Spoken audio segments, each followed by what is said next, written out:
kiss for you.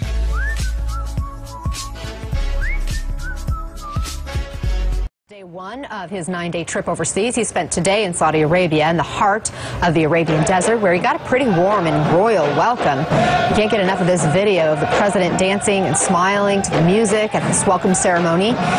He's here along with Secretary of State Rex Tillerson. You see Wilbur Ross. We also saw his wife, his daughter Ivanka, earlier in the day. The Arabian king is presenting the president with the country's top civilian honor in this picture. That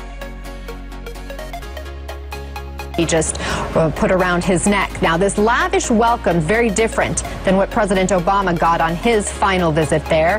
The king did not greet President Obama, and even after President Trump saying some pretty harsh things about Saudi Arabia in the past. Let's take a look back. It wasn't the Iraqis that knocked down the World Trade Center. We went after Iraq. We decimated the country. Iran's taken over. Okay. But it wasn't the Iraqis. You will find out who really knocked down the World Trade Center, because they have papers in there that are very secret. You may find it's the Saudis, okay? But you will find out. So again, that was in February of 2016 during the campaign. With me now to talk more about the president's visit, former U.S. Ambassador to Saudi Arabia, James Smith. Ambassador, thanks for being with us. You served under President Obama. I want to get your reaction to this warm welcome we've seen today for President Trump. Anna, it's good to be with you. Not unexpected. The Saudis, by their very nature, are very warm and welcoming. They're looking forward to having a relationship with President Trump. There probably could not be a country that he could have gone on his first visit where he would have been more welcome on his first days there.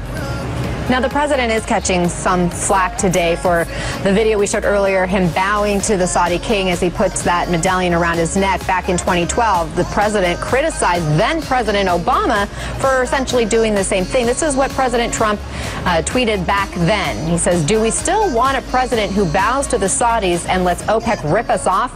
Make America strong, vote for Mitt Romney." And then today, even former Trump campaign advisor Roger Stone tweeted this in response to seeing Trump bow. "Candidly, this makes me want to puke.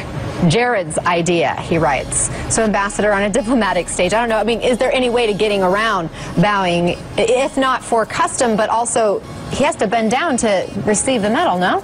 Yeah, it's anyone who has ever received any kind of medal, or if someone has helped you with your necklace, you naturally lean over to help them with it. So this is not bowing, it's a silly commentary. What do you make of this being the president's first overseas stop?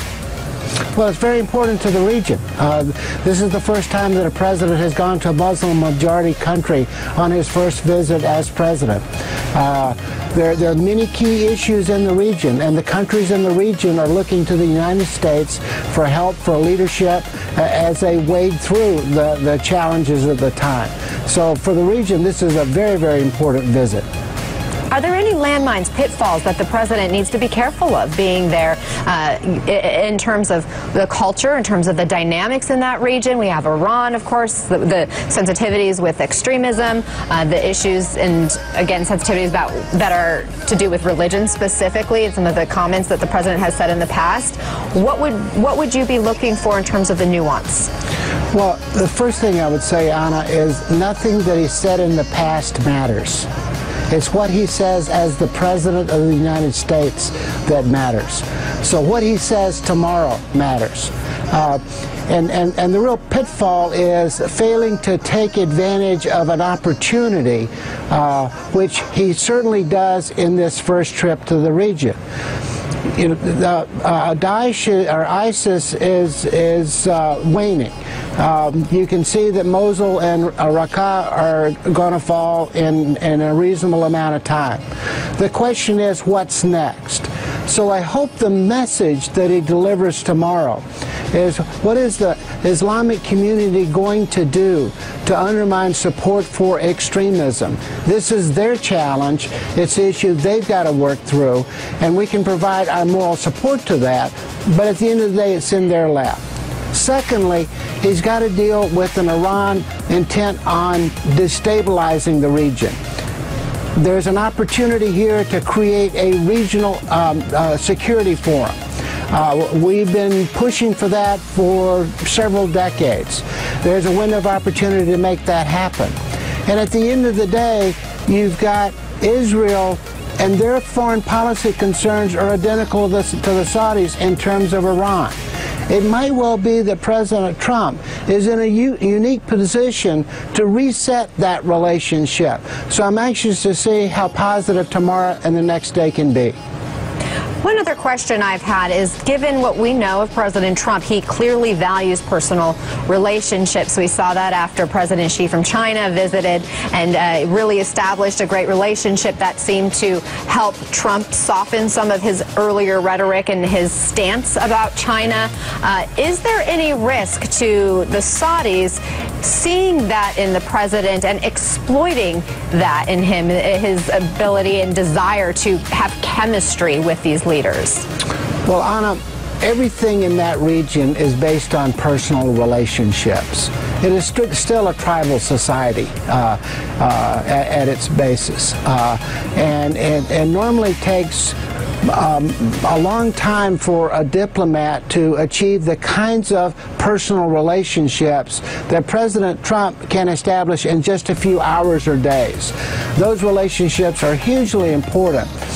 And not because the Saudis are trying to take advantage of it, but if they don't feel trust and respect, you're not going to move forward in your bilateral relationships. So you see it as a good thing, the president's ability in that arena?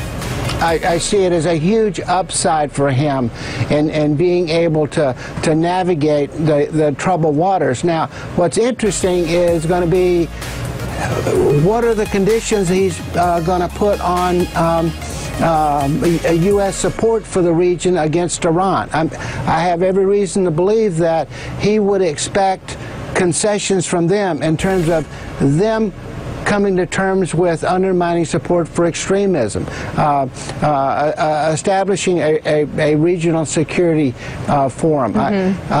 So I think there will be conditions set on U.S. support just because he's a businessman.